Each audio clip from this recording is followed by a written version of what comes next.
Start பண்ணிட்டேன். நம்ம start பண்ணிடுவோம். அனைவருக்கும் வணக்கம். என்னோடய ஸ்க்ரீன் நான் ஷேர் பண்ணியிருக்கேன், உங்களுக்கு ஷேர் பண்ணுறேன்.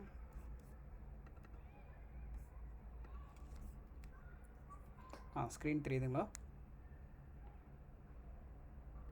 தெரியுதுங்க சுரேஷ். ஓகே. எனக்கு தெரிஞ்ச ரெக்கார்டிங் ஸ்டார்ட் ஆன மாதிரி தெரியல சுரேஷ். ஆயிடுச்சுங்களா? ரெக்கார்டிங் நான் ஆக்சுவலி குவிக் ஸ்டார்ட்டில் பண்ணியிருக்கேன். நான் இதில் வந்து ரெக்கார்டிங் ஆப்ஷனே இல்லை. ஸோ ஓகே சரி. அதனால் பண்ண முடியல. நான் என்னோடய இதில் குவிக் ஸ்டார்ட்டில் லோக்கலில் பண்ணியிருக்கேன். அனைவருக்கும் வணக்கம். இந்த மாலை நேரத்தில் நீங்கள் இணைந்ததுக்கு ரொம்ப நன்றி. நம்ம வந்து புது மெம்பர்ஸ் நிறைய பேர் நம்ம கிளப்பில் ஜாயின் பண்ணியிருக்காங்க. ஸோ அவங்களுக்கான ஒரு ஓரியன்டேஷன் தான் இந்த செஷனு. சரிங்களா? இன்றைக்கி செஷனில் என்ன பார்க்க போகிறோம்னா, டோஸ்ட் மாஸ்டர்லாம் என்னது, நம்ம பாரதிய டோஸ்ட் மாஸ்டரை பற்றியும், அப்புறம் டோஸ்ட் மாஸ்டர் ஸ்ட்ரக்சர், நம்ம மன்றத்தோட ஒரு அமைப்பு எப்படி இருக்குது, அப்புறம் எக்ஸ்கோன்னு சொல்லுவோம், அந்த எக்ஸ்கோனா என்னது, அப்புறம் கிளப் மீட்டிங் தான் நம்ம சாப்டர் மீட்டிங் நடத்துகிறோம்ல, மன்ற கூட்டம் நடத்துகிறோம்ல, மன்ற கூட்டத்தில் என்ன நடக்குது எப்படி அப்படிங்கிறத பற்றி நம்ம தெரிஞ்சுக்க போகிறோம். அதுக்கப்புறம் டிஸ்டிங்விஷ்டு கிளப் ப்ரோக்ராம்னு ஒன்று இருக்குது. ஸோ அதை பற்றி என்னென்னு சொல்ல போகிறோம். இதெல்லாம் வந்து நம்ம மன்றத்தை பற்றியும், டோஸ்ட் மாஸ்டர் எப்படி இயங்குறது அப்படிங்கிறதையும், மீட்டிங் எப்படி நடக்குதுங்கிறத பற்றியும் தெரிஞ்சுக்கிறது. அதுக்கப்புறம் இதை முடித்த பிறகு செகண்ட் செஷன் வந்து செகண்ட் ஆஃப் பார்த்திங்கன்னா மயில் வந்து அவர் எடுப்பார். பாத்வே என்ரோல்மெண்ட் பண்ணுறது எப்படி, நம்ம பாத்வே லேர்னிங்னானது, அதுக்கப்புறம் project completion, mentoring, project completion வரையும் அவர் பண்ணிடுவார். அதுக்கப்புறம் திருப்பி நம்ம மென்டரிங், லீடர்ஷிப்ஸ்க்கு ஆப்பர்ச்சுனிட்டிஸ் என்ன இருக்குது, அதுக்கப்புறம் எப்படி மெம்பரோட கிளப் எக்ஸ்பெக்டேஷன் என்னது, மெம்பர்கிட்ட வந்து Q&A. இதுதான் நம்மளோட அஜெண்டா இன்றைக்கி. டோஸ்ட் மாஸ்டருங்கிறது 1924 ஆரம்பிச்சது, 100 வருஷமாக நடந்துகிட்ருக்கு. ரொம்ப நான் ப்ராஃபிட்டபிள் ஆர்கனைசேஷனு. கிட்டத்தட்ட 2.25 லட்சம் பேர் வந்து இதில் உறுப்பினர்களாக இருக்காங்க. 14,000க்கு மேலே மன்றங்கள் இருக்குது, கிளப் இருக்குது. சரிங்களா? நம்ம சிங்கப்பூரில் தமிழ் மன்றங்கள் 18 இருக்குது. 148 கண்ட்ரியில் பறந்துருக்கு. இந்த டோஸ்ட் மாஸ்டரோட அப்ஜெக்டிவே என்னென்னா, நம்ம ஒரு உறுப்பினர் வந்து நல்ல ஒரு கம்யூனிகேஷன் டெவலப் பண்ணுறதுக்கும், பப்ளிக் ஸ்பீக்கிங் வந்து அவங்களுக்கு நல்லா என்ஹான்ஸ் பண்ணுறதுக்கும், லீடர்ஷிப் ஸ்கில்லை வந்து டெவலப் பண்ணுறதுக்கும் ஒரு பிளாட்ஃபார்மாக அமையும். பாரதியார் பேச்சாளர் மன்றம் வந்து நம்ம 2011 ஆரம்பிக்கப்பட்டது. இப்போ கரண்ட்டாக பார்த்திங்கன்னா 31 மெம்பர் டோட்டலாக இருக்கும். அதில் 11 புது உறுப்பினர்களும் இணைத்திருக்கோம் இந்த கல்வியாண்டில். கல்வியாண்டுங்கிறது ஒரு டேர்ம், ஒரு இயர் சொல்லுவோம், ஒரு எஜுகேஷன் டேர்ம்னு சொல்லுவோம். அந்த எஜுகேஷன் இயர் வந்து பார்த்திங்கன்னா ஜூலைலேருந்து ஆரம்பித்து ஜூன் வரைக்கும் நடக்கும். ஸோ இந்த கல்வியாண்டில் நம்ம வந்து 11 மெம்பரில் இணைத்திருக்கிறோம். இது வந்து நம்ம பாரதியார் பேச்சாளர் மன்றத்தோட லோகோ. இந்த லோகோ தான் நம்ம வந்து எல்லா கம்யூனிகேஷன்லையும் நம்ம யூஸ் பண்ணிகிட்ருப்போம். இப்போ நீங்கள் வந்து பார்த்திங்கன்னா ஒரு கிளப்பில் வந்து இணைஞ்சிருக்கீங்க. சரிங்களா? இப்போ எப்படி இந்த டோஸ்ட் மாஸ்டரோட அமைப்பு எப்படி இருக்குன்னு வச்சுக்கலாம். எப்படி பண்ணியிருக்காங்கன்னா, உறுப்பினர் நம்ம வந்து ஒரு மெம்பராக இருக்கோம். அந்த மெம்பருங்கிறது ஒரு கிளப்பில் இணைந்திருப்போம். அந்த கிளப்புங்கிறது நம்ம தமிழில் மன்றம்னு சொல்கிறோம். பாரதியார் பேச்சாளர் மன்றத்தில் ஒருத்தர் இணைந்திருக்காருன்னு வச்சுக்கோங்களேன். இந்த மன்றம், பாரதியார் பேச்சாளர் மன்றம் வந்து பார்த்திங்கன்னா, கிளப்ஸுங்கிறது ஏரியா லெவல் இருக்கும். ஏரியாஸ்குள்ளே ஒரு ஏரியாவில் ஒரு 3-4 கிளப் இருக்கும். சரிங்களா? அந்த ஒரு கிளப்பில் அதில் வந்து அப்போ வந்து ஒரு கிளப்புங்கிறது ஒரு ஏரியாக்குள்ளே இருக்கும். ஏரியாங்கிறத வட்டாரம்னு நம்ம தமிழில் சொல்லுவோம். நம்ம கிளப்பு பிடிசி வந்து பார்த்திங்கன்னா T2ல் இருக்குது. அதுக்கப்புறம் பார்த்திங்கன்னா இந்த ஏரியாங்கிறது பார்த்திங்கன்னா அடுத்த லெவல் பார்த்திங்கன்னா டிவிஷன் இருக்கும். டிவிஷனுங்கிறது ஒரு 3-4 சில இடத்துல 5 ஏரியா கூட இருக்குது. சரிங்களா? அதை வந்து நம்ம தமிழில் மாவட்டம்னு சொல்கிறோம். நம்ம பிடிசி கிளப் வந்து இருக்குது, பாரதியார் பேச்சாளர் மன்றம் இருக்கிறது வந்து டிவிஷன் T. ஸோ நீங்கள் நிறைய கம்பெனிஸில் பார்த்தா டிவிஷன் T, ஏரியா T2, வட்டாரம் T1, வட்டாரம் T3 அப்படின்னு சொல்லுவாங்க. அது எப்படின்னா எந்த கிளப்பு எந்த வட்டாரத்தில் இருக்குது, எந்த டிவிஷனில் இருக்குது அப்படிங்கிறத வச்சு தான் இது எப்படி வரும். சரிங்களா? அதுக்கப்புறம் டிவிஷனுக்கு அடுத்த ஹையரார்க்கி டிஸ்ட்ரிக்ட். இப்போ டிஸ்ட்ரிக்ட் 80 அப்படின்னு சொல்லுவோம். நம்ம வந்து டிஸ்ட்ரிக்ட் 80 மண்டலம். இந்த டிஸ்ட்ரிக்ட் 80ல் வந்து பல டிவிஷன் இருக்குது. 11 டிவிஷன். நம்ம டிஸ்ட்ரிக்ட் 80ங்கிறது சிங்கப்பூரில் இருக்கிற 11 டிவிஷன்ஸ் இருக்குது. அதை வந்து இப்போ கொஞ்சம் குறைச்சி கொஞ்சம் கன்சல்ட் பண்ணி 9 டிவிஷன் ஆக்கியிருக்காங்க. இது மாதிரி ஒவ்வொரு டிஸ்ட்ரிக்ட்டுக்கும் ஒரு 9 டிவிஷன்ஸ் இருக்கும். சரிங்களா? இந்த டிஸ்ட்ரிக்ட்டுங்கிறதுக்கு மேலே வந்து பார்த்திங்கன்னா ரீஜன் ஒன்று இருக்குது. ஸோ இப்போ இது ஏசியான்னு ஒரு ரீஜன், நார்த் அமெரிக்கா அப்படின்னு சொல்லி ஒரு 10 ரீஜனுக்கு மேலே 12 ரீஜன் இருக்குன்னு நினைக்கிறேன். ஓகேங்களா? நம்ம வந்து 9வது ரீஜனில் இருக்கும். இது எல்லாத்தையும் இந்த டோஸ்ட் மாஸ்டர் எல்லாத்தையும் ஓவர்சீஸ் பார்க்குறது டோஸ்ட் மாஸ்டர் இன்டர்நேஷ்னல், TI அப்படின்னு சொல்லுவோம். அது வந்து யூஎஸில் இருக்குது. அவங்க தான் வந்து இது எல்லாத்தையும் இந்த ரூல்ஸு கவர்னன்ஸ் பண்ணுறது எல்லாமே அங்கேருந்து தான் எல்லாமே நடக்கும். சரிங்களா? இதுதான் அமைப்பு. இது ஓரளவுக்கு உங்களுக்கு புரிஞ்சிருக்குன்னு நினைக்கிறேன். இதில் எதுவும் சந்தேகம் இருக்கா? இல்ல சுரேஷ். ஓகே, சிறப்பு. ஒரு கிளப்புங்க நடக்கிறதுக்கு எப்படி அது நடக்கணும் அப்படிங்கிறதுக்கு நம்ம என்ன பண்ணுறோன்னா, நம்ம உறுப்பினர்கள் இருக்காங்களே, உறுப்பினர்களை வைத்து ஒரு செயற்குழுவை வந்து உருவாக்குறோம். சரிங்களா? ஒரு கல்வியாண்டில் ஒரு செயற்குழு உருவாக்குறோம். ஒரு கிளப்பில் 7 செயற்குழு உறுப்பினர்கள் இருப்பாங்க. அவங்கள வந்து எக்ஸ்கோ அப்படின்னு சொல்லுவோம். எக்ஸிக்யூட்டிவ் கமிட்டி, அதுதான் எக்ஸ்கோன்னு சொல்லி சொல்கிறோம். இந்த ஆண்டு பார்த்தீங்கன்னா 2024 2025 இந்த ஆண்டில் இந்த உறுப்பினர்களாக இருக்கவங்களும் நான் காமிச்சு இங்கே போட்டு வச்சுருக்கேன். என்னென்ன ரோல் இருக்குது அப்படின்னு பார்த்தீங்கன்னா, கிளப் பிரசிடெண்ட், மன்றத் தலைவர் அப்படி இருக்காங்க. அப்புறம் வைஸ் பிரசிடெண்ட் எஜுகேஷன், துணைத் தலைவர் கல்வி, அவர் மயில்வாகனன் அவர் இருக்கார், நம்ம காலில் இருக்கார். அடுத்து வைஸ் பிரசிடெண்ட் மெம்பர்ஷிப், துணைத் தலைவர் உறுப்பினர் சேர்க்கை. அதுக்கப்புறம் வைஸ் பிரசிடெண்ட் பப்ளிக் ரிலேஷன்ஸ், மக்கள் தொடர்புக்கான பிபிபிஆர்னு சொல்லுவோம், மக்கள் தொடர்புக்கு ஒரு துணைத் தலைவர். அப்புறம் செக்ரட்டரி, செயலாளர், ட்ரெஷரர், பொருளாளர் இருப்பாங்க. எஸ்சிஏ, சர்ஜென்ட் அட் ஆர்ம்ஸ், அரங்கு காவலர். அந்த செயற்குழு உறுப்பினரில் முந்தைய தலைவரும் இமீடியட் பாஸ்ட் பிரசிடெண்ட்டும் அந்த குழுவில் இருப்பாங்க. அவங்க வந்து ஓவர்சீஸ் பண்ணிகிட்ருப்பாங்க. சரிங்களா? இவங்க ஒவ்வொருத்தருக்கும் ஒரு ரோல் இருக்குது.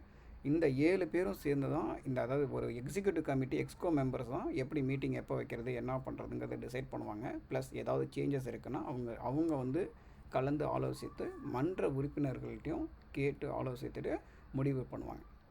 இப்போ போன வருஷம் பார்த்திங்கன்னா, நம்ம போன கல்வியாண்டு பார்த்திங்கன்னா, நம்ம வெள்ளிக்கிழமை சாயங்காலம் வச்சுருந்தோம் மீட்டிங். அது வந்து நிறைய பேரால் வர முடியல அப்படின்னு சொல்லி இது பண்ணும்போது நம்ம மீட்டிங்கை வந்து சனிக்கிழமை மாற்றிடலாம். சனிக்கிழமை ஒரு 6லேருந்து 9 வைக்கலாம் அப்படின்னு சொல்லி முடிவு பண்ணுறது. எக்ஸ்கோவில் வந்து பேசி அவங்க வந்து ஒரு சஜஷன் கொடுத்து அதுக்கப்புறம் உறுப்பினர்கள்ட்டையும் கேட்டு டிசைட் பண்ணி தான் பண்ணோம். ஸோ இது மாதிரி சில டிசிஷன் எடுக்கும்போது எக்ஸ்கோ வந்து ரொம்ப இம்பார்ட்டன்ட் ரோல் ப்ளே பண்ணுவாங்க. அது மட்டும் இல்லாமல் மன்ற கூட்டம் நடக்கிறதுக்கு அதுக்கான பிளானிங் பண்ணுறது எல்லாமே இவங்க வந்து பண்ணுவாங்க. அதை வந்து கம்யூனிகேட் பண்ணிகிட்ருப்பாங்க. சரிங்களா? கிளப் பிரசிடெண்ட்டு ஓவர்சீஸாக எல்லாம் எப்படி கிளப் சரியாக நடக்குதா எல்லாம் பார்க்குறது அவரோட வேலை. மன்றத் தலைவர், துணைத் தலைவர் கல்வி இருக்கார்ல, அவங்க வந்து ரொம்ப இம்பார்ட்டன்ட். பிபி ரோல் வந்து ரொம்ப இம்பார்ட்டண்ட்டு. அவங்க தான் ஒவ்வொரு மாத கூட்டத்தையும் நடத்துறதுக்கான எல்லா இதுவும் மெம்பர்ஸ்கிட்ட பேசி ஸ்பீக்கர்ஸை வாங்குறது எல்லாமே பண்ணுவாங்க. மெம்பர்ஷிப் அப்படிங்கிறது துணை உறுப்பினர் சேர்க்கை வந்து புது மெம்பர்ஸை சேர்க்கறதுக்கு, கிளப்பில் சேர்க்கறதுக்கான அவங்க வந்து அந்த வர செயலை பண்ணுவாங்க. மக்கள் தொடர்புங்கிறது நம்ம ஃபேஸ்புக்கில் வந்து போஸ்ட் பண்ணுறதோ, அதுக்கப்புறம் வந்து யூடியூப்பில் வந்து நம்ம அப்லோட் பண்ணுறது, அந்த மாதிரி நம்மளோட கிளப்பை வந்து இந்த மாதிரி இந்த கிளப் இருக்குது அப்படிங்கிறத தெரிய வைக்கிறது தான் அவங்களோட வேலை. செயலாளர் வந்து மீட்டிங் நடக்கிறது, நம்ம மினிட்ஸ் ஆஃப் மீட்டிங் எடுப்பாங்க. எக்ஸ்கோ மீட்டிங் நடக்கிறத வந்து மினிட்ஸ் மீட்டிங் எடுத்து என்ன சரியாக நடக்குதா அப்படிங்கிறதெல்லாம் அவங்க ஆலோசனை பண்ணி பண்ணுவாங்க. அடுத்து பொருளாளர், அவங்க தான் வந்து கிளப்போட அக்கௌண்ட்ஸ் வந்து மெயின்டைன் பண்ணிகிட்ருப்பாங்க. சரிங்களா? புது மெம்பர் ஜாயின் பண்ணும்போது அவங்கள்ட்ட ஃபீஸை கலெக்ட் பண்ணி அவங்கள ரிஜிஸ்டர் பண்ணுறது அவங்களோட வேலை.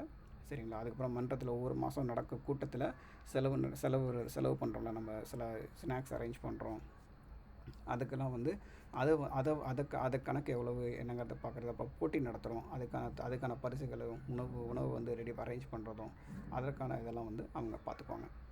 அப்புறம் அரங்க காவலர், இவரோட வேலை என்னென்னா கிளப்போட மெட்டீரியல்ஸ், கிளப்போட அசட்ஸ் அது எல்லாத்தையுமே வந்து அவங்க பொறுப்பாக வச்சுருப்பாங்க. இப்போ நம்ம கிளப்புக்கு பார்த்திங்கன்னா பேனர் இருக்குது, லெக்டன் இருக்குது, அதுக்கப்புறம் வந்து டைமர் இருக்குது, தென் வந்து நம்ம கப்பு பிளேட்டு, அதுக்கப்புறம் வந்து சில ஸ்டேஷ்னரி ஐட்டம்லாம் வச்சுருக்கோம். ஸோ இதெல்லாத்தையும் அவங்க மெயின்டைன் பண்ணுவாங்க. கிளப் மீட்டிங் நடக்கும்போது எங்கே நடக்குதோ அங்கே கொண்டு வந்து அதை அரேஞ்ச் பண்ணி கிளப் மீட்டிங் நடக்கிறதுக்கு செட் பண்ணி வைப்பாங்க. அதுக்கப்புறம் திருப்பி எடுத்துகிட்டு போய் அதை பொறுப்பாக வச்சுருப்பாங்க. அது அவங்களோட பொறுப்பு. ஸோ இதுதான் எக்ஸ்கோ கமிட்டின்னு ஒரு இது இருக்குது. அதை பற்றியான இதுதான் வந்து மன்றத்தை வந்து சிறப்பாக இயங்கிறதுக்கான ஒரு பேக் போனாக இருப்பாங்க. ஏன் சொல்ல வரேன்னா, இவங்க வந்து பார்த்திங்கன்னா ஒரு கிளப் ஆஃபீஸர் ட்ரைனிங் அட்டன் பண்ணுவாங்க. எப்படி நம்ம கிளப்பை வந்து சக்ஸஸ்ஃபுல்லாக நடத்துறது, எப்படி வந்து நம்ம சக்ஸஸ்ஃபுல்லாக வந்து நம்ம அச்சீவ் பண்ணுறது, கிளப்பை அடுத்த லெவலுக்கு எடுத்துகிட்டு போகிறது, அதை பற்றியெல்லாம் ஒரு ட்ரைனிங் அட்டன் பண்ணிட்டு அதை வந்து இம்ப்ளிமெண்ட் பண்ண பார்ப்பாங்க. சரிங்களா? இதில் எதுவும் டவுட் இருக்குங்களா? இப்போ இவங்கெல்லாம் எப்படி சுரேஷ் தேர்ந்தெடுக்கப்படுறாங்க? ஒவ்வொரு மோஸ்ட்லி வந்து வாலண்டியரிங் பேசிஸ் தான். சரிங்களா? வாலண்டியராக அப்புறம் சிறப்பாக யார் செயல்படுறாங்களோ, ரொம்ப ஆக்டிவாக செயல்படுறாங்களோ அவங்கள பொறுத்து அடுத்த அடுத்த இதுக்கான லீடர்ஷிப்பான இதை வச்சு தான் நம்ம எடுப்போமே. சரிங்களா? மோஸ்ட்லி வாலண்டியர் பேஸில் வரும். அதுக்கப்புறம் அவங்க எப்படி சிறப்பாக பண்ணியிருக்காங்கிறத பொறுத்து வரும். இப்போ சிலம்பரசன் பார்த்தீங்கன்னா, அவர் வந்து இதுக்கு முன்னாடி மன்ற தலைவராக இருந்திருக்காரு. அதுக்கு இப்போ இவங்க சுமதி அக்கா இது இரண்டாவது வாட்டி அவங்க மன்ற தலைவராக இருந்திருக்காங்க. நான் செயற்குழு முழு உறுப்பினராக ஏற்கனவே இருந்திருக்கேன். அதே மாதிரி மயில் வாகனன் இருந்திருக்காப்புல. ஸோ இது மாதிரி நம்ம ஃபஸ்ட்டு இன்ட்ரெஸ்ட் கேட்போம். அதுக்கப்புறம் ஏற்கனவே அவங்க பண்ணிகிட்டு இருக்கிறத பொறுத்து நம்ம கொடுப்போம், ஆப்பர்ச்சுனிட்டி கொடுப்போம். சரிங்களா? மெயினாக ஆக்டிவாக இருக்கணும், அதுதான் மெயின். இது ஒரு கமிட்மெண்ட்டு. இந்த கமிட்மெண்ட்டில் எடுத்து நம்ம 1 இயருக்கு பண்ணுற மாதிரி ரெடியாக இருந்தால் நிச்சயமாக அதில் எடுத்து பண்ணலாம். இப்போ உங்களுக்கு தெரியுதில்ல யார் இந்த கரண்ட் இயரில் வந்து எக்ஸ்கோர் அப்படிங்கிறது தெரியுதில்ல. நீங்கள் உங்களுக்கு எந்த சந்தேகம்னாலும் அந்த கரஸ்பாண்டிங் பர்சனை ரீச் அவுட் பண்ணலாம். இப்போ நீங்கள் புதுசாக ஒரு மெம்பர் ஆட் பண்ணணும்னா நீங்கள் வந்து மோகனப்பிரியா அவங்கள ரீச் அவுட் பண்ணி இது மாதிரி என் ஃப்ரெண்ட் இருக்காப்புல அவங்கள வந்து இணைக்கலாம், நம்ம கிளப்பில் இணைக்கலாம், இவங்க தான் இதுதான் அவங்க காண்டாக்ட்னா அவங்க ரீச் அவுட் பண்ணி நம்ம கிளப்பில் இணைக்கிறதுக்கு, நம்ம மீட்டிங்கில் கூப்பிட்றதுக்கு, புதுசாக வந்து இது கெஸ்ட்டை கூப்பிட்டு வர்றதுக்கு அதுக்கெல்லாம் வந்து அவங்க அரேஞ்ச் பண்ணுவாங்க. சரிங்களா? ஸோ இவங்க எல்லாரோட காண்டாக்ட் நம்பர்ஸுமே வந்து நம்ம அந்த பிடிசி குரூப்பில் இருக்கு. பிடிசி குரூப்பில் இருக்காமா, எல்லாருமே இருக்கும். சரிங்களா? ஓகே. அது சரி. வேறு எதுவும் சந்தேகம் இருக்குங்களா?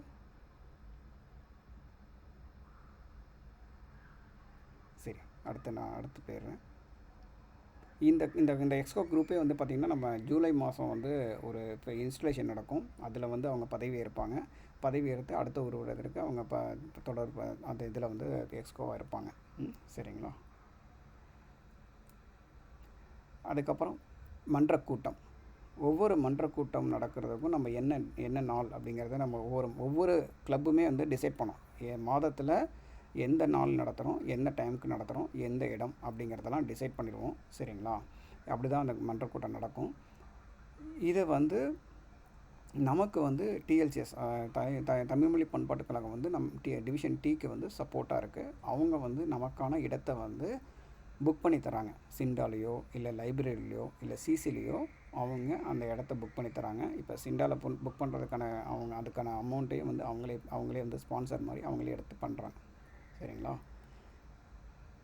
இந்த இது வந்து பார்த்திங்கன்னா இப்போ நம்ம டோஸ்ட் மாஸ்டர் வெப்சைட்லேயே பார்த்திங்கன்னா நம்ம சொல்லியிருப்போம் என்னென்னா என்ன மீட்டிங் வந்து எப்போ நடக்குது அப்படிங்கிறத கூட நம்ம ஷெட்யூல் பண்ணி வச்சுருப்போம்.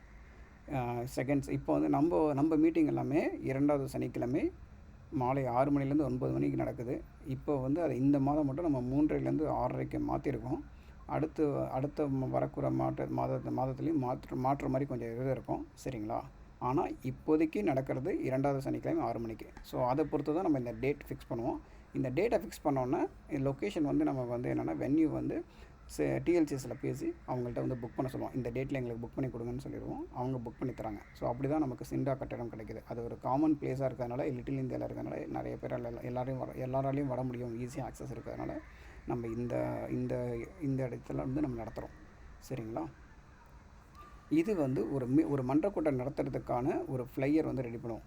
சரிங்களா? இந்த ஃப்ளையரை வந்து பதாகை, இந்த பதாகையை நம்ம அரேஞ்ச் பண்ணி எல்லாத்துக்கும் ஷேர் பண்ணுவோம். நம்ம ஃப்ரெண்ட்ஸுக்கு, மற்ற கிளப்பில் இருக்க மெம்பர்ஸ்க்கு எல்லாத்துக்குமே நம்ம ஷேர் பண்ணுவோம்.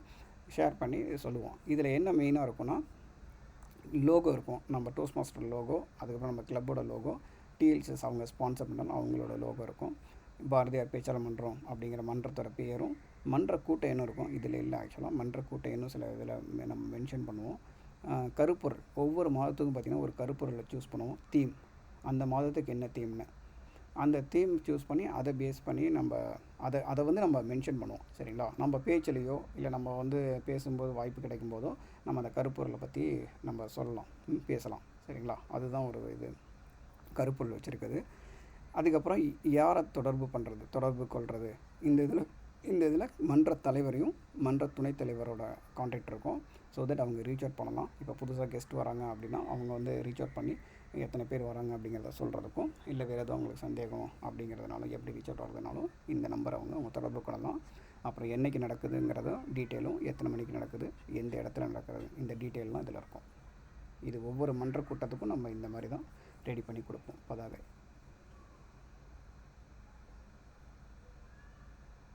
சரிங்களா? Okay sir. இப்போ ஒரு மன்ற கூட்டம் நடக்கவும் பார்த்தீங்கன்னா அதுக்கு பல ரூல் பல இவங்க வேணும். ஆக்சுவலி யாருன்னா நம்ம அந்த மீட்டிங் நடத்துறதுக்கான ரோல் பிளேயர்ஸ்னு சொல்லுவோம். ஸோ அவங்க வந்து நமக்கு தேவை. அவங்க அப்படி யாரெல்லாம் பார்த்தீங்கன்னா டோஸ்ட் மாஸ்டர் ஆஃப் த டே, நிகழ்ச்சி நெறியாளர். அன்னைக்கு அந்த நிகழ்ச்சியை நடத்துறதுக்கான பர்சன் அவர் தான் நிகழ்ச்சி நெறியாளர்.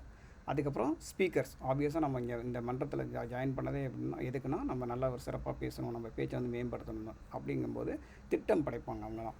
இப்போ நீங்கள் இப்போ மெசேஜ் பார்த்துருந்தீங்கன்னா ரீசெண்டாக நம்ம அனுப்பிச்சிருப்போம். அடுத்து வர சனிக்கிழமை நடக்கிற மீட்டிங்க்கு வந்து யாரெல்லாம் திட்டம் படைக்கிறீங்கன்னு கேட்டிருக்கோம். அப்போ யாரெல்லாம் ஸ்பீக்கர்ஸ் அப்படிங்கிறது அன்றைக்கி அவங்க வந்து ஒரு திட்டத்தை படைப்பாங்க. சரிங்களா? அந்த செகண்ட் ஹாஃபில் பார்ப்போம் என்ன அப்படிங்கிறது. திட்டம் படைக்கிறவங்க பண்ணுவாங்க. அதுக்கப்புறம் எவாலுவேட்டருங்கிறது ஒருத்தங்க திட்டம் படைச்சதை ஒருத்தங்க மதிப்பீடு பண்ணி சொல்லுவாங்க. அவங்கள மதிப்பீட்டாளர், அவர் தான் எவாலுவேட்டர்னு சொல்லுவோம். அடுத்து டைமர், நேர கண்காணிப்பாளர். ஒவ்வொரு பேச்சுக்கும் ஒவ்வொரு எவாலுவேஷனுக்கும் ஒரு டைம் இருக்குது. நம்ம இந்த ஒரு பேச்சாளர்னால் இந்த நேரத்துக்குள்ளே பேசணும் அப்படிங்கிற ஒரு டைம் வச்சுருக்கோம் ஒரு ப்ராஜெக்ட் பண்ணுறதுக்கு. இப்போ பார்த்தீங்கன்னா முதல் ப்ராஜெக்ட் வந்து 4லேருந்து 6 நிமிடம். பொதுவான ஸ்பீச் பார்த்திங்கன்னா 5லேருந்து 7 நிமிடங்கள் அப்படிங்கிறது இருக்கும். ஸோ இது எவ்வளோ நேரம் பேசினார், அவர் எவ்வளோ நேரம் எடுத்துக்கொண்டாருங்க அப்படிங்கிறது குறிக்கிறதுக்கான இதை வந்து டைமர் வந்து பார்த்து சொல்லுவார், நோட் பண்ணி அவருக்கு சொல்லுவார். சரிங்களா? அடுத்து செர்ஜென்ட் அட் ஆர்ம்ஸ். ஒவ்வொரு மீட்டிங்க்கும் ஒரு அரங்கக்காவலர் இருப்பாங்க. அந்த அரங்கக்காவலர் தான் வந்து மீட்டிங்கை தொடங்கி வைப்பாங்க. அடுத்து வந்து அன்றைக்கி மீட்டிங்க்கான ஃபுட்டு அரேஞ்ச் பண்ணுறதாலும், அந்த பதாகையை வைக்கிறது, போர்டில் எழுதி போகிறது, என்ன மன்ற கூட்டம் என்ன நடக்கிறது அப்படிங்கிறது எல்லாத்தையும், அதுக்கப்புறம் சேர்ஸ் அரேஞ்ச் பண்ணுறது, இது எல்லாமே அவங்க பார்த்துக்குவாங்க. அதே மாதிரி வாக்குச்சீட்டு எடுப்போம். அந்த வாக்குச்சீட்டு கணக்கிட்டு அந்த சீட்டெல்லாம் கலெக்ட் பண்ணுறதும் அதை டிஸ்ட்ரிபியூட் பண்ணுறதும் வேலையை பண்ணுவாங்க.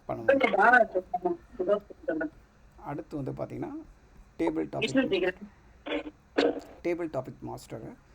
டாபிக் மாஸ்டருங்கிறவங்க வந்து அரங்க பேச்சுன்னு ஒரு அங்கம் நடக்கும். அந்த அரங்க பேச்சு அங்கத்தை நடத்துகிறவங்க நெறியாளர் தான் அவங்க டேபிள் டாபிக் மாஸ்டர். அந்த அங்கத்தில் வந்து பேச்சாளர் வந்து டேபிள் டாபிக் ஸ்பீக்கர், அரங்க பேச்சாளர். அதுக்கப்புறம் இந்த மீட்டிங் நடக்குதுல, இந்த மீட்டிங் எப்படி நடந்துச்சு, இதில் பேசின பேச்சாளர் பேச்சு எப்படி இருந்தது அப்படிங்கிறத பொது மதிப்பீடு பண்ணுறதுக்கு ஒரு 3 மதிப்பீட்டாளர் இருக்காங்க. கிராமரியன், அவங்க தான் மொழி மதிப்பீட்டாளர்கள். அப்புறம் கவுண்டர்னு ஒருத்தங்க இருக்காங்க. உரிச்சொல் கணக்கீட்டாளர். இப்போ மொழி மதிப்பீட்டாளருங்கிறவங்க யாருன்னா மொழி மதிப்பீட்டாளர் என்ன பண்ணுவாங்கன்னா, நம்ம பேச்சில் எப்படி இப்போ நம்ம தமிழ் பேச்சாக நடக்கிறனால, தமிழ் மீட்டிங்காக நடக்கிறனால நம்ம பேச்சில் ஒவ்வொருத்தரும் பேசின பேச்சில் எது வந்து அவங்களோட மொழி ஆளுமை எப்படி இருந்தது, அவங்க எப்படி சிறப்பாக பேசினாங்க, அதுக்கு எப்படி சிறப்பாக எப்படி அவங்கள எதுவும் வேறு பிற மொழி சொற்களை வந்து யூஸ் பண்ணாங்களா அப்படிங்கிறத சொல்லுவாங்க. அதே மாதிரி அவங்க அதே தமிழில் பேசும்போதும் எப்படி அவங்க மொழி ஆளுமை எப்படி இருந்தது, புதிய சொற்கள் யூஸ் பண்ணாங்களா இல்லை தமிழ் நல்ல சொற்கள் யூஸ் பண்ணாங்கிறதெல்லாம் பார்த்து அதை வந்து அவங்க சொல்லுவாங்க, இதெல்லாம் மேம்படுத்திக்கலான்னு. ஒவ்வொரு பேச்சாளருக்குமே அதை சொல்லுவாங்க. அடுத்து உரிச்சொல் கணக்கீட்டாளர். இப்போ நானே பார்த்திங்கன்னா இந்த வாட்டி பேசும்போது இப்போ இது மாதிரி நிறைய வாட்டி அப்பன்னு பேசினேன். ஸோ இதுன்னு நம்ம வந்து ஒரு ஃபில்லிங் வேர்ட்ஸை யூஸ் பண்ணுவோம். ஐ நோ யூ லைக் அப்படிங்கிற மாதிரி யூஸ் பண்ணுவோம். ஸோ இந்த அந்த சவுண்டெல்லாம் விடுறோம்ல, ஸோ இந்த இதெல்லாம் வந்து நோட் பண்ணி நம்ம பேச்சை வந்து எப்படி சிறப்பாக வந்து ஒரு சிறந்த பேச்சாளர்னால் இதெல்லாம் அவாய்ட் பண்ணணும் அப்படிங்கிறத பார்த்து அவங்க வந்து கவுண்டர் வந்து சொல்லுவாங்க. சரிங்களா? அதுக்கு ஒருத்தர் இருப்பாங்க. அவங்க வந்து அதை நோட் பண்ணி நம்ம கவனிக்காமல் நம்ம பேசின பேச்சில் வர உரிச்சொல்லை வந்து மதிப்பீட்டு பண்ணி சொல்லுவாங்க. சரிங்களா? கணக்கிட்டு எப்படிலாம் அவாய்ட் பண்ணிக்கலாம் அப்படிங்கிறத சொல்லுவாங்க. அடுத்து பொது மதிப்பீட்டாளர், ஜென்ரல் எவாலுவேட்டர். ஓவராலாக அந்த மீட்டிங் அன்னைக்கு மன்றக்கூட்டம் எப்படி நடந்துச்சு, அந்த மன்றக்கூட்டத்துக்கான நம்ம எடுத்த ஸ்டெப்ஸ் எல்லாம் எப்படி இருந்தது, எல்லாம் எப்படி சிறப்பாக இருந்தது, பதாகை எப்படி அமைஞ்சிருந்தது, இப்போ ப்ரோக்ராம் ஷீட்டில் என்ன எப்படி சிறப்பாக இருந்தது, அதுக்கப்புறம் வந்து எதை மேம்படுத்திக்கலாம், மீட்டிங் சரியான டைம்களை ஸ்டார்ட் பண்ணோமா, மீட்டிங்கை சரியான டயத்தில் முடித்தோமா, எல்லாம் சிறப்பாக நடந்துச்சா, எப்படி நம்ம வந்து கெஸ்ட்டை வெல்கம் பண்ணி பண்ணோம், இதெல்லாத்தையும் பார்த்து அவங்க நமக்கு நம்ம இன்னும் மன்ற கூட்டத்தை எப்படி சிறப்பாக நடத்தணும் அப்படிங்கிறத சொல்லுவாங்க. சரிங்களா? ஸோ இதெல்லாம் ரோல். அதனால தான் நம்ம ஒரு மீட்டிங் நடக்கும்போது நம்ம ரோல் பிளேயர்ஸ்னு கேட்குறோம்ல, அந்த ரோல் பிளேயருங்கிறது இதெல்லாம் நம்ம போட்டிருப்போம். இப்போ மயில் வந்து மெசேஜ் அனுப்பிச்சிருப்பாப்பில், சில பேர் நீங்கள் பேர் கொடுத்துருப்பீங்க, சில பேருக்கு தெரியல என்னது அப்படிங்கிறது. இப்போ ஓரளவுக்கு ஐடியா கிடச்சிருக்குன்னு நினைக்கிறேன். எதுவும் சந்தேகம் இருக்குங்களா அதில்? இல்லை சுரேஷ், இல்லை. சிறப்பு. ஸோ ஒரு மீட்டிங் ஒரே ஒரு தட் இந்த ஸ்பீக்கர் இருக்குங்களா, எவரி மந்த்தும் நம்ம பேசுறப்ப டாபிக்ஸ்லாம் நம்மளே செலக்ட் பண்ணிக்கலாமா? இல்ல ஏதாவது டாபிக்ஸ் ஆமாம், குடுப்பாங்க? நீங்களே செலக்ட் பண்ணி ஓகே. வந்துடுவீங்க. எதுவுமே அது 2வது செக்ஷனில் சொல்லுவோம். நீங்களே தான் செலக்ட் பண்ணிட்டு வருவீங்க. இங்கே யாருமே எதுவுமே சொல்ல மாட்டோம். எல்லாமே நீங்களே பண்ணுறது தான். இதுக்கு இது ஓகே. இந்த இந்த மீட்டிங் இந்த ரோல் பிளேயர்ஸுங்கிறது தான் ரொம்ப இம்பார்ட்டண்ட்டு. இது இருந்தால் தான் இவங்கெல்லாம் இருந்தால் நம்ம மீட்டிங் வந்து சிறப்பாக நடத்தலாம். இதில் ரொம்ப முக்கியம் வந்து நிகழ்ச்சி நிரல், திட்டம் படைப்பாளர், திட்டமிடல் மதிப்பீட்டாளர், நேர கண்காணிப்பாளர். இவங்கெல்லாம் இருந்தால் கண்டிப்பாக ஒரு மீட்டிங் நடத்திடலாம். ஒரு 4 பேர் இருந்தாலுமே மீட்டிங் நடத்த முடியும் சிறப்பாகவே. சரிங்களா? ஆனால் நம்ம வந்து அரங்கக்காவலர், அரங்க பேச்சு செக்ஷன், அதுக்கப்புறம் வந்து ஒரு நம்ம பேச்சை வளர்த்துக்கிறதுக்கு அப்படின்னு சொல்லி நிறைய பேர் இருந்தாங்கன்னா, நோட் பேர் நிறைய பேர் இருந்தாங்கன்னா நம்மளோட மீட்டிங் வந்து ரொம்ப இன்னும் சிறப்பாகவே நடக்கும். நம்மளோட பேச்சும் வந்து ரொம்ப மேம்படும். சரிங்களா? இது நம்ம மீட்டிங் இது வந்து ஒரு மன்றத்தில் நடக்கிற கூட்டத்தில் இது பார்த்திங்கன்னா கிட்டத்தட்ட 3 ஒரு 9 10 பேர், ஒரு 10 பேர் மினிமம் ரோல் பேர் பண்ணுறதுக்குனே வேணும். சரிங்களா? ஒரு குறைந்தபட்சம் இருந்தாங்கன்னா சிறப்பாக இருக்கும். அதுக்கு மேலேயும் நம்ம வந்து இப்போ திட்டமிடப்பு நிறைய ஒரு 4 பேர் 5 பேர் பண்ணுறாங்கன்னா அதுவே நிறைய பேச்சாளர் இருப்பாங்க. மதிப்பீட்டாளர் அந்த 5 பேர் பேசுகிறாங்கன்னா 5 பேரை மதிப்பீடு பண்ணுவாங்க. அந்த மாதிரி நிறைய பேர் இருப்பாங்க. குறைஞ்சபட்சம் பார்த்திங்கன்னா 1, 2, 3 அதுக்கப்புறம் வந்து 4 பேர் இருக்கணும். சில பேர் வந்து பார்த்திங்கன்னா மீட்டிங்கில் நம்ம ஆள் இல்லை, சில பேர் வந்து எடுத்துக்கல அப்படின்னா 2 ரோலையும் சேர்த்து பண்ணுவாங்க. அரங்க காவலரும் இருப்பாங்க, அதே மாதிரி அரங்க பேச்சு நெறியாளராகவும் இருப்பாங்க. அது டிபெண்ட்ஸ் அப்பான் தான் இதை பொறுத்து இருக்கு. சரிங்களா? இங்கே என்ன சொல்லுவோன்னா நம்ம டோஸ்ட் மாஸ்டரில் என்ன சொல்லுவோன்னா a member will wear a multiple hat அப்படிங்குவாங்க. நம்ம வெவ்வேறு பொறுப்புகளை எடுத்து நம்ம பண்ணலாம். சரிங்களா? ஒரு வாட்டி டைமர் எடுத்து பண்ணலாம். அதுக்கப்புறம் ஒரு வாட்டி வந்து அரங்க பேச்சு நெறியாளராக இருக்கலாம். நான் நிகழ்ச்சி நெறியாளர் இருந்ததில்லை, அஸ் அ ஹோஸ்ட்டாக நான் வந்து பண்ணதில்லை, எனக்கு அதை பண்ணி பார்க்கணும் அப்படின்னா நிகழ்ச்சி நெறியாளர் நீங்கள் எடுத்து பண்ணலாம். சரிங்களா? அன்றைய நிகழ்ச்சி நெறியாளர் தான் அன்றைக்கு நிகழ்ச்சியை வந்து நடத்துறது. என்னென்ன ஒவ்வொரு செக்ஷனுக்கும் அடுத்த பேச்சாளரை கூப்பிட்றது, அதுக்கப்புறம் நம்ம சரியான நேரத்துக்கு வந்து அதை முடிக்கிறது, அது எல்லாமே அவங்களோட கையில் தான் இருக்குது. சரிங்களா? சுரேஷ், எனக்கு ஒரு சின்ன சந்தேகம். சொல்லுங்கள் கௌரி. இப்போ நீங்க வந்து எல்லா டாபிக்குமே வந்து நம்மளே சூஸ் பண்ணி பேசிக்கலாம் அப்படிங்கிற மாதிரி சொன்னீங்க இல்லையா? ஆமாங்க. ஸோ அது வந்து தயாரிக்கப்பட்ட பேச்சு அப்படித்தானே? ஆமாம், அது தயாரிக்கப்பட்ட பேச்சு. கரெக்ட். ஸோ நீங்க இப்போ அரங்க பேச்சு அப்படின்னு சொல்லியிருக்கீங்க, அது என்னது? அரங்க பேச்சுங்கிறது டேபிள் டாபிக்ஸ். நம்ம டேபிள் டாபிக்ஸுங்கிறது அரங்க பேச்சு அப்படிங்கிறது ஒரு சிறந்த பேச்சாளருங்கிறது வெறும் ப்ரிப்பேர் பண்ணிட்டு மட்டுமே வந்து பேசுகிறது கிடையாது. ஆன் ஸ்பாட்டில் திடீர்னு இன்ப்ராம்ப்டாக உங்களை வந்து பேச சொல்கிறாங்க. ஒரு இதை அதெல்லாம் நீங்க இப்போ உடனேலாம் பேச சொல்ல மாட்டீங்க இல்லையா? அப்படி இல்லை. அதெல்லாம் ஒரு இது இல்லை. நீங்கள் வந்து கற்றுக்க தான் போகிறீங்க இங்கே வந்து. சரிங்களா? ஸோ திடீர்னு வரீங்க அப்படின்னா கூப்பிட்டு பேச சொல்கிறாங்கன்னா அப்போ உங்களுக்கு தெரியும் நம்ம எப்படி பேசுகிறோம், நம்ம எதில் வந்து மிஸ் பண்ணுறோம் அப்படிங்கிறதெல்லாம் தெரியும். ஸோ அதெல்லாம் வந்து அவங்க நமக்கு இன்ஸ்ட்ரக்ஷன்ஸ் கொடுப்பாங்க. இல்லை, இன்ஸ்ட்ரக்ஷன் யாருமே தர மாட்டாங்க. இல்ல அரங்க பேச்சு பேசினதுக்கு அப்புறம் வந்து நீங்க இந்த மாதிரி டெவலப் பண்ணிக்கணும், முன்னேற்றிக்கணும், இந்த மாதிரி தப்பு பண்ணிருக்கீங்கன்னு நமக்கு சொல்லுவாங்க இல்லையா? ஓகே, அது வந்து தனியாக. ஆமாம், அது வந்து மெம்பர் பார்க்குறவங்க, அவங்க நம்ம கிளப்பில் இருக்கிறவங்க, அப்போ அன்னைக்கு வந்திருந்தவங்க வந்து கண்டிப்பாக வந்து உங்கள்கிட்ட பேசும்போது சொல்லுவாங்க. நீங்களும் கேட்கும்போது உங்களுக்கு கேட்டுக்கலாம். கண்டிப்பாக அந்த சப்போர்ட் இருக்கும். அது நீங்கள் பார்க்க முடியும். சரிங்களா? உங்களுக்கு பேச்சு நமக்கு வந்து தயாரிக்கப்பட்ட பேச்சும் இருக்கும், அரங்க பேச்சும் இருக்கும், ரெண்டுமே இருக்கும். 3 அங்கம் இருக்கும். நான் அதை பற்றி வரேன். அடுத்த ஸ்டெப் அதுதான். சரிங்களா? இதுதான் ரோல்ஸு. ஸோ ரோலுங்கிறது நம்ம நிகழ்ச்சி ஒரு மன்ற கூட்டம் நடக்கிறதுக்கு எவ்வளோ பேர் வேணும், என்னென்ன ரோல்லாம் இருக்குது அப்படிங்கிறது தான். ஒவ்வொருத்தரும் என்ன ரோல் பண்ணுறாங்கிறத பற்றி சொன்னது. சரிங்களா? இப்போ அந்த மன்ற கூட்டம் அது நடக்கிற அந்த ஃபார்மேட் எப்படிங்கிறத இங்கே இதில் கொடுத்துருங்க. ஆக்சுவலி இது வந்து இந்த டைம் 40 நிமிஷம் முடிய போகுது. திருப்பி இதே மீட்டிங்கில் நீங்கள் திருப்பி ஜாயின் பண்ணிடலாம் நம்ம. சரிங்களா? இதே மீட்டிங்கில் திருப்பி இதை ஜாயின் பண்ணிடுங்க. இது கண்டினியூ ஆகாது. ஓகே. சார் ஜஸ்ட் ஸ்டாப் பண்ணிடுறேன். நம்ம இதுக்கு எக்ஸிட் ஆகிட்டு திருப்பி வந்துடலாம். சரிங்களா?